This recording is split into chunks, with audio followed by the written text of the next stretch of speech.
In Maryland, normally a tranquil street in this sleepy bedroom community, but today this quiet suburban street will be transformed into a Grand Prix of cycling as some of the top amateur men and women cyclists come to Crofton to compete for United States Cycling Federation points in the Snow Valley Chris Strader Memorial Tour de Crofton. Hello everyone, I'm John Snyder, and with me today is Arch McGowan, an amateur veteran cycling enthusiast and also president of Team Snow Valley, the group that organized this event here today. Arch, this marks the 9th year for these races here in Crofton, and it seems that with every year the competition gets better and better, and the races around this 3.25 mile circuit get closer and closer. Is that what we're going to see here again today?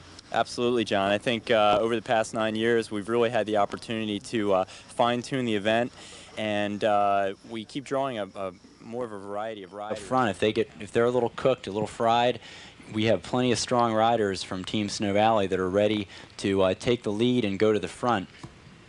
And the onus is on the other teams to go to the front and work and try to reel in these guys. Particularly active up front there is Nikolai Semenchyn, and from the Belarus national team. And that former Soviet, he's probably getting a little frustrated right now because he's got a lot of green and blue jerseys surrounding him that are at least as strong as he is. And they're in no hurry to reel in that group of two. Bicycle rolling around out here. And it's not uncommon for people to have more money invested in their bikes than their cars. Well, in fact, we did a little piece on just that, the sophistication of these bikes. We'd like to break now and run that piece. Okay, terrific. There's a great deal of difference between this bike, a racing bike, and the bike you would buy at your local department store. A regular bicycle frame is made of heavy steel tubing and weighs a cumbersome 35 to 40 pounds. These racing bikes are made with space-age products such as carbon fiber, titanium, and lightweight high-tech aluminum, and they weigh a mere 16 pounds. Now this weight differential means a great difference in speed and performance. Some of the other engineering differences in these bikes include special gears and brakes, lightweight aerodynamically designed wheels, and a special racing tire that is tubeless and super thin to cut through the air. All these innovations have a high price tag. The price of your average bike, about $100. The price of one of these racing bikes, about $4,000. And that's without the motor.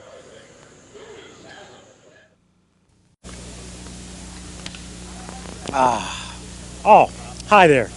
I'm here at the Snow Valley Mountain Spring Water Truck. And I'll tell you, this is a great place to be hanging out on a hot day like this. You know what it feels like on a hot summer day to get a cool drink of water.